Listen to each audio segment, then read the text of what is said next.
We're back to the Neil Haley Show here on the Total Celebrity segment, sponsored by the Dr. Christopher Hall Show. And I'm excited to welcome, when I think about childhood favorites, I am a huge Denver Bronco fan and Steeler fan, but Broncos are my team. I would wear my Denver Bronco jacket in high school, and everyone would go out on me about losing the Super Bowls, which my guest, we don't want to talk about that as much, but just constantly. But I bled orange and blue, and this guest is huge. I'm excited to welcome the program, legendary Denver Bronco, Karl Mecklenburg. Karl, thanks for stopping by. How are you? I'm good, Neil. So can you imagine the ribs I got in Pittsburgh?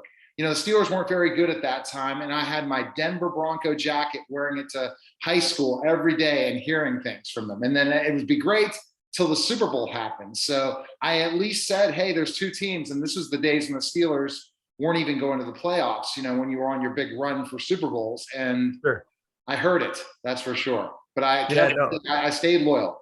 Yeah, those were challenging years. If you just can't quite get over the hump. The franchise obviously got over the hump and repeatedly, and I'd like to think that those Super Bowl losses set up the opportunity for Super Bowl wins. I believe it did, and I believe it gave Elway that incentive to want to do it and keep going, and so he did. Let's talk about, where did you grow up, Karl? Tell us where you grew up. I grew up in Minneapolis. I was born in Seattle. My dad was in the Army. I was born in Fort Lewis there, but spent my whole childhood and through high school all in Minneapolis. Okay, all Minneapolis. So tell me your family life. Like, what were you? How many did you have? Brothers and sisters? Kind of about. Sure. Yeah, I have an older sister. I am pretty sure one of the reasons I was a professional football player is the beating she would give me. I had to prove my manhood, so that was it. And then as soon as I got bigger than her, she became a psychologist, so she could still beat me up. So that's.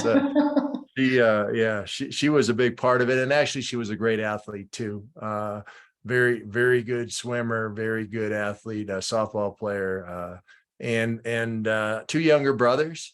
And my parents were very involved. One of the things that I think really allowed me to succeed as a football player is just their acceptance of it. My dad's a kind, gentle guy. He's actually an obstetrician gynecologist. I mean, and instead of sending me to the shrink when I wanted to hit guys, he said, get out there on the football field and hit them. So that was pretty cool. And my mom, took care of all the dirty laundry, and I just driving me back and forth to practices and games and stuff. So the family was definitely involved. How much did you know you're going to be did you always want to be a professional football player? Is that something you wanted to do? Not really, Neil. I was actually growing up in Minnesota. Hockey was the sport. I was the goalie on our hockey team, and a very good one. Interestingly enough, though, I think those experiences as a goalie helped me to be a much better linebacker.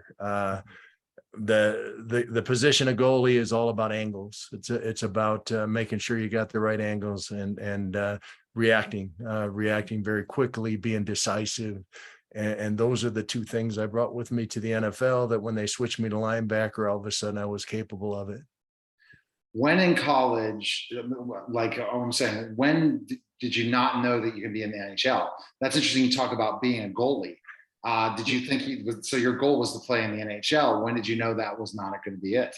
Yeah, we moved to a different city where there was already goalies and they didn't need a goalie. So I was out early on.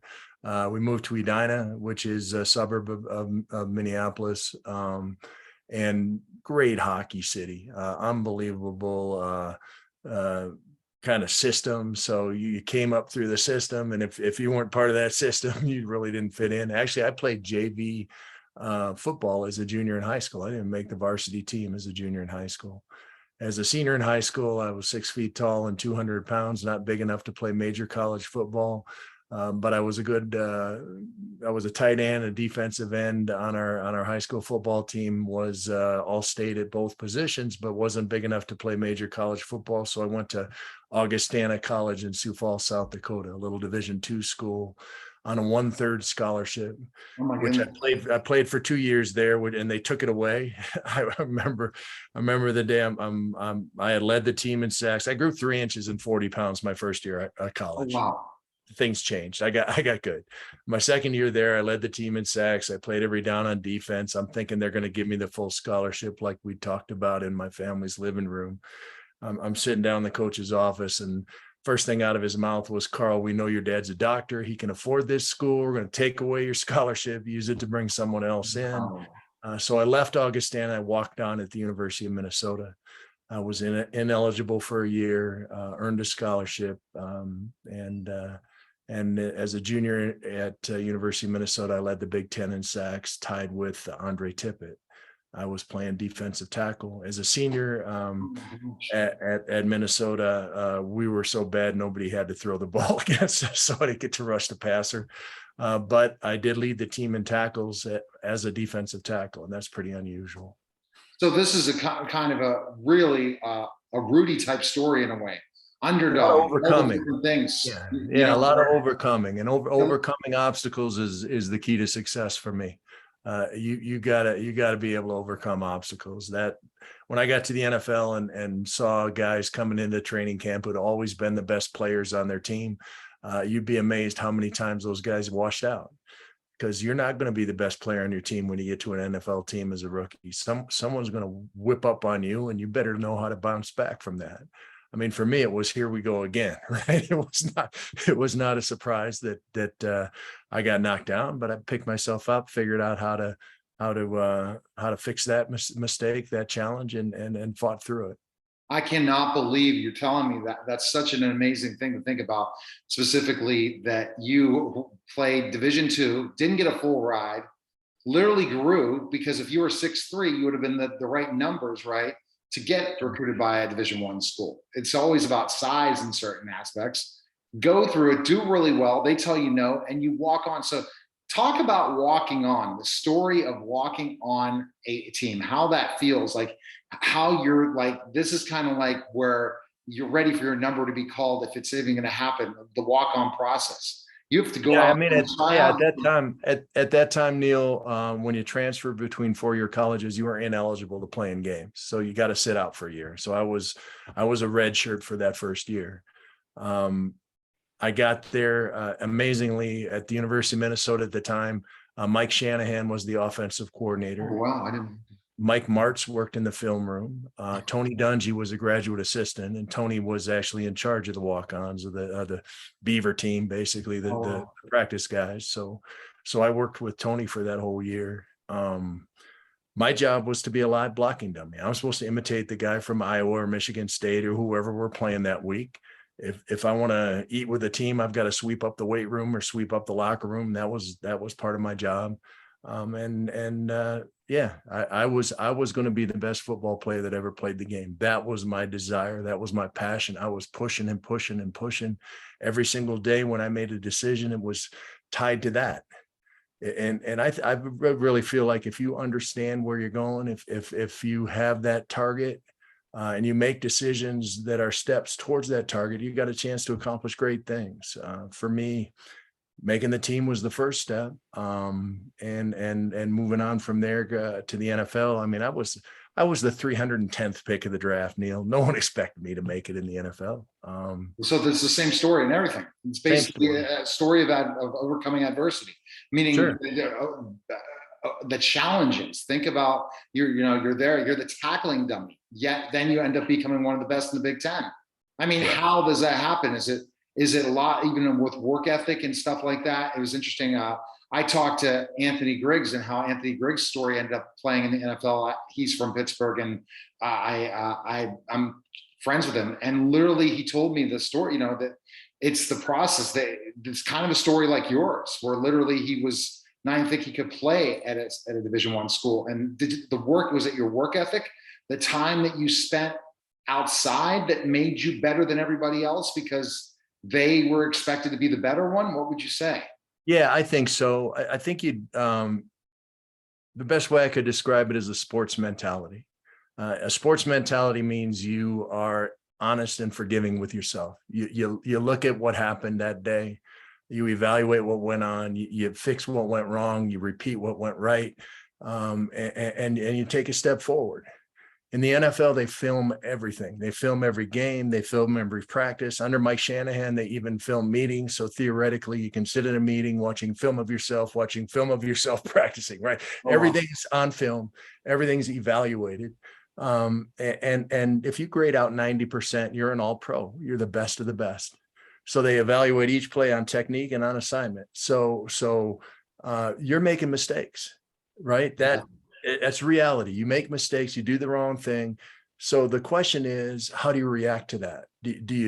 Are you honest with yourself? Do you blame other people? You say, oh, that coach didn't tell me, or defensive end should have done this, or Exactly. you should have, or do you say, okay, I can fix that. How do I set some goals? How do I fix that this week? And next week I won't make that mistake. I'll probably make other mistakes. I know I will, but then I got to work on those and fix those. So that sports mentality, I think, is really what allowed me to continue to grow and get better and better and better in football. I think the other thing was I'm very decisive. Right. I found out early on in my NFL career that if I took the first step in the right direction before anybody else did, all the angles would change in my favor. Right, the tight end couldn't pin me in, the guard couldn't cut me off, the fullback couldn't keep me from getting to the line. Everything changed. And that's not just true in football. That's true in relationships. That's true in business. That's a fact. If you're prepared, you go into a situation understanding what may happen, having already thought about it, and then when those opportunities arise, you react properly and you take that chance and be decisive. Everything changes. So for me, those were the two things, I guess, more than anything. And I add a third thing. I was a teammate. I would do whatever we could to win, whether it was sweeping the locker room or whether it was, playing special teams or making the switch when they switched me from defensive end to linebacker, and whatever would help the team. So for me, that I think allowed that reputation and that approach to it allowed me to have a long career. So preparation. So I'm seeing that it sounds like, even though you're so humble, your preparation got you to the level, your study of film, understanding things, and not getting upset when you made mistakes led you to become a really successful linebacker. And then when finally you got to the NFL, so the NFL, you said you were undrafted, right? Or was that what you said? I was the 310th pick there. I was a 12th round draft choice, 20 guys away from Mr. Irrelevant. Okay. I would have been better off financially if I'd have been a free agent, truthfully, because the Broncos owned my rights and I got the base salary. I mean, that was it. So I went in, I was drafted as a nose guard, ended up tearing a ligament in my elbow during training camp, and you can't play nose guard if you can't lock both arms out. So they moved me to defensive end. I played defensive end for 2 years, special teams, and coaches came to me before my third year and said, "Karl, we got a need at linebacker, and we've watched you play. We think you can play linebacker." Never done it in my life. It's a very different job, but if the team needed me to do that, I was going to do that. Switched to linebacker, didn't even start until the 10th game of that year. Made the Pro Bowl as an all-pro linebacker that year. I was a linebacker, and no coach had ever seen that in me, but that to me was an amazing example of what a coach should do. A coach should connect with his players, understand what they're capable of, and put them in situations to be successful. To me, you use the strengths of the individual to cover for the weaknesses of the team. Use the strengths of the team to cover for the weaknesses of the individual, and away you go. And Joe Collier, Merle Moore, Stan Jones, that defensive staff were vital in my success in the NFL, and in many players' success in the NFL. They would put players in situations and try things that no other coaches would try. I'd have been the average guy in the NFL. I'd have been 3 years and out. if they'd have left me at defensive tackle or nose guard. I wasn't big enough to play those positions every down.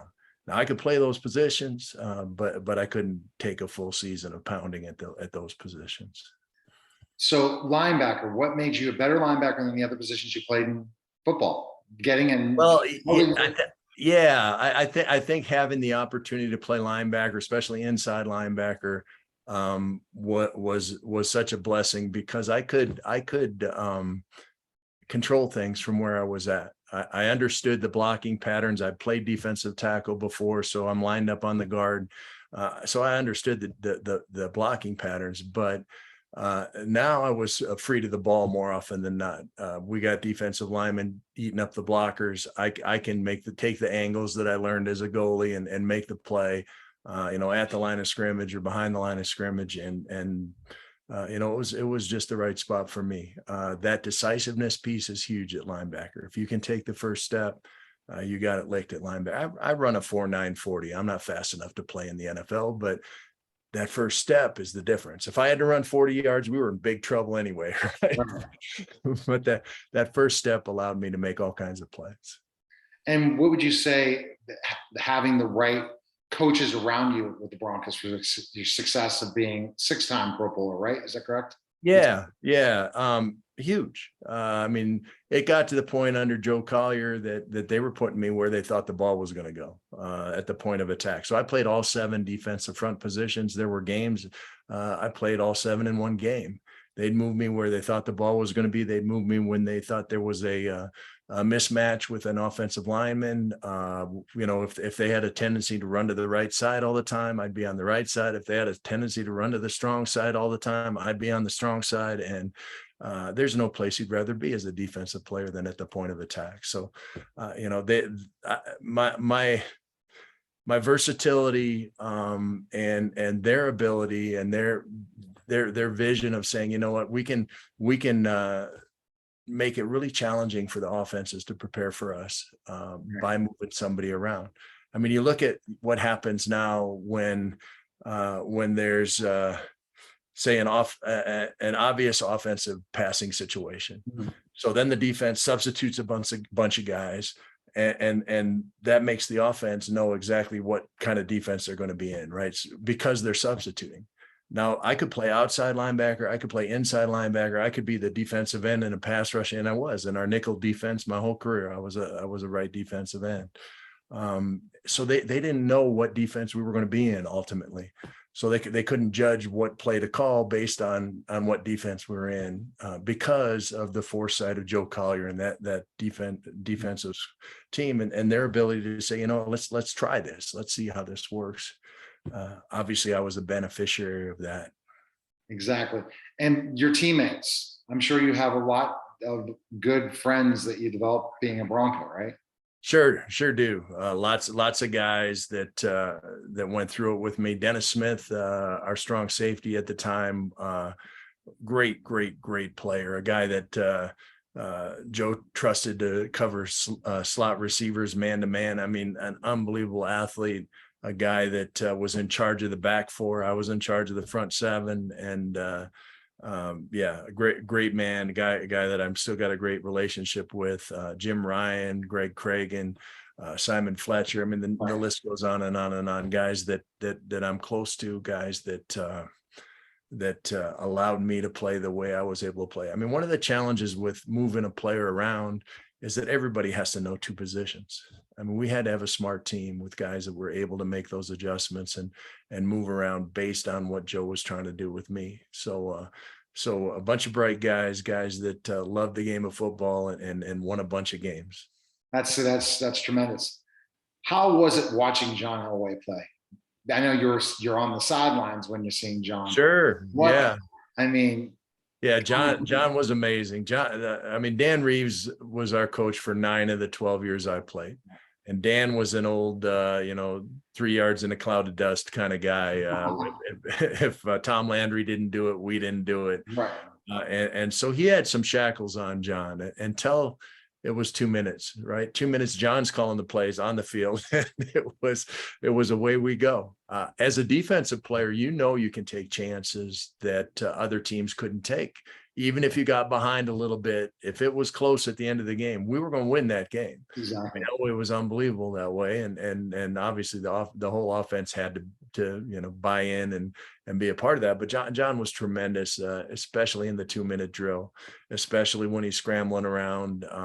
Was a great player and a great teammate in many ways. Absolutely. All right, so let's talk about your greatest moments with the Denver Broncos. What would you say they were? Well, since you're a Pittsburgh fan, I had a 4-sack game against Pittsburgh. Actually, this here, that's defensive player of the week in the NFL for that game against Pittsburgh. Yeah. Who was the quarterback? Who was the quarterback of Pittsburgh? Would you remember? I don't remember. Let's see. It's December 1st, 1985. So was it in Denver or was it in Pittsburgh where you were? It was in Pittsburgh. Yeah. 85. Oh, I'm gonna think it could have been Cliff Stout, maybe. Yeah, it could have been. Yeah, he wasn't very mobile. Or Bubby Brister. Or yeah, it may have been Bubby. I don't know. He was the guy holding the ball. I tackled him. That's it, exactly. So awesome. And the Super Bowls again were the biggest adversity again your career, just lose. It's just tough, right? It really was. There were different reasons we lost each one of them. It was challenging. You go into that situation. A lot of what we did defensively for the first two was based on deception. Right. We were moving me all around, doing all that stuff. And when you had 1 week to prepare for that, it's one thing. But when you have 2 weeks to prepare for that, apparently they figured us out. we didn't have much success, and we ended up in running defenses when they were passing, and pass defenses when they were running, and they had changed their tendencies, especially when we played against the Giants. That was a tremendous coaching job by Bill Parcells, because they were as predictable a team as I'd ever seen in my life. We went into that game knowing what they were going to do on 1st and 10, knowing what they were going to do on 3rd and 5 or more, or 5 or less. I mean, it was 95% tendencies. And we get into that game, and Bill Parcells turned it upside down. They got all the way to the Super Bowl doing it one way, and they got in that game and they said, no, Denver's going to overplay our tendencies and we'll take advantage of that. And they did. Against San Francisco, I got leg whipped in the first quarter, tore cartilage in both my knees, was out for the rest of the game. I don't know that would have made any difference or not if I'd have been in that game, but I'd like to think it would have. First Super Bowl, it was new. It was wide open, and we had chances, and we didn't. I think in that game, our kicker missed 2 field goals in the first quarter. Actually went into halftime ahead and ended up losing. But yeah, so I mean, the stuff went on. It was tough. You do what you can, try to win the games, but if you lose the game, it's amazing to me. I've talked to guys who won the Super Bowl. Obviously, I've been on the other end of that, and it's amazing to me how quickly it's all about next year. Guys get traded. Guys retire, coaches go to other staffs, the draft happens, and it's all about next year. And I think that when you win the thing, it's a big letdown. It's like all of a sudden, wait a second, we're the champions. Wait a second, it's all about us. But all of a sudden, no, it's about the next season. And when you lose the thing, you're very happy. It's all about the next season because you're ready to go play. I was fortunate enough to go to the Pro Bowl each of those 3 Super Bowl years when we lost, and had another game. And back then you played it as a game. It wasn't a touch football thing like they do now, right? Yeah. So all of a sudden I was preparing for another game and moved on. So yeah, it's frustrating. If I look at my career, I know I'd have been a Hall of Fame player if I'd have won one of those Super Bowls. Unfortunately, like I said, it's a team game, and you do what you can. You could be never, later inducted in the NFL Hall of Fame. That's a good question for you. As that how they have to do later, people. Right, the senior committee. Yeah. Hopefully it'll happen before I die. My wife doesn't like giving speeches. That won't be good. truthfully, if you look at my career, I think one of the challenges that the committees have with me as far as Hall of Fame is my statistics don't match up because I played all 7 front positions. Nobody's done that before. I don't see anybody doing it again. So my statistics don't look right. If you just look at me as a pass rusher, I had 79.5 sacks. It was most in Bronco history at one point, but it wasn't Hall of Fame sack numbers. But I was in pass coverage a bunch of times during passing downs. So maybe that doesn't make sense. If you look at my interceptions, if you look at my tackles, they're all skewed a little bit because I didn't play one position where I would have built all those statistics, at that position. I think that's one of the issues. I think the other issue is trying to quantify, what my value was to the team.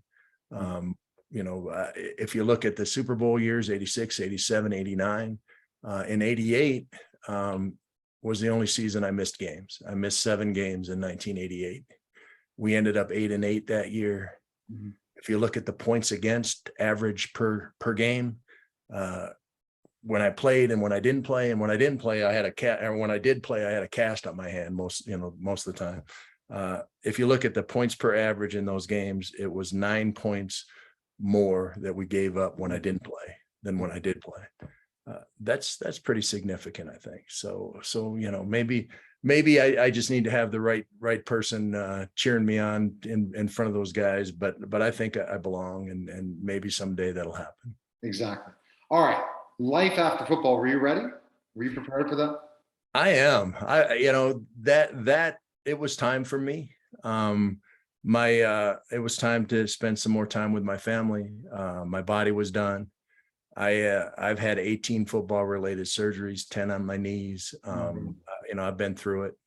And so I was about a half step short on everything that last year. I ended up getting 3 concussions. The difference between being ahead of the play and behind the play is either you make it or you get hit in the ear hole. I was getting hit in the ear hole that last year.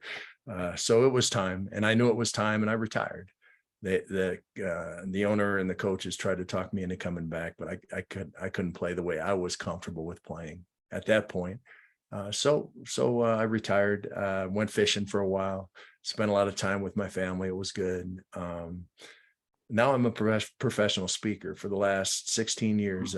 I've been giving keynote speeches, comparing, the knowledge I got out of football with what's going on in the business world, what's going on in people's lives, and making a difference that way. And I love it. The pattern of it is so much like football. I prepare depending on, who I'm speaking for. I perform at a high level for a short period of time. I evaluate what went on. I fix whatever was wrong. I repeat whatever was right, and I get ready for the next one. I mean, it's football, except I don't hurt, right? So it's perfect. So what do you see in the professional speaking career gig, how it's changed? With COVID, then after COVID, oh yeah, the way, how did you have to, continue to evolve when everyone they want to do what you're doing, be a professional speaker. That's one of the, if you look at so many people, they want to be a professional speaker. I know you run into it all the time. Hey, how can I be a professional speaker? It's all about brand. Karl Mecklenburg has a brand, NFL, Denver Broncos, and it speaks to people who you speak with and your success. And that is your brand. And brand has changed in so many ways. Yeah, it has. I've been a member of the National Speakers Association for 15 years. It's a group of speakers who gets together and shares information around branding, around how you present yourself from the stage, how you put together a speech that's targeted for the audience you're speaking for. All the intricacies of professional speaking, and I've learned so much from those guys. It's amazing. The ability to grow and learn, and the ability to be a part of a team has been tremendous. So if there are people out there who are interested in being a professional speaker, like you're talking about, I would start there. And there's in every major city and almost every state in the union, there's state associations, national speakers association, state groups. I'm very involved in the Colorado group. Obviously, I'm involved in the national group, and it's made a huge difference for my business. That being said, what's taught there over and over and over again is niche yourself real tight, and you choose what industry you're gonna work in, Right. and you develop your name recognition within that industry, and then you expand from there to if you want to have a wider audience. Now, I already have name recognition, so I'm kind of going at it a different way. I've already got the name recognition, so how do I narrow that down to this is a professional who does a great job. So I kind of go backwards. And do you see the relevancy of you where people are football related fans and how that relates, especially the years you've been speaking? Because names and brands change throughout. How do you keep Karl Mecklenburg relevant years after years after years to keep your professional speaking career going? Because everyone's coming out of the woodwork with different things and different stories, and your stories are amazing, all these different things, but people change and they might have not seen you play. Right. So that's for sure. I got to show a highlight video before I speak just to develop that relevancy. Truthfully, I have had to switch some stories. I'm talking about Peyton Manning and Tom Brady now more instead of John Elway and Johnny Unitas in the past. Right. So things have obviously changed, but the fact of the matter is the truth is the truth.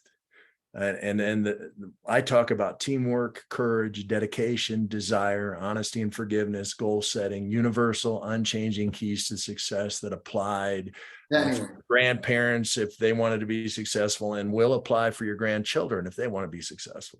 These are things that don't change, and you need to be reminded of. And I remind my audiences of those things from a different angle, maybe than they've been thinking about it.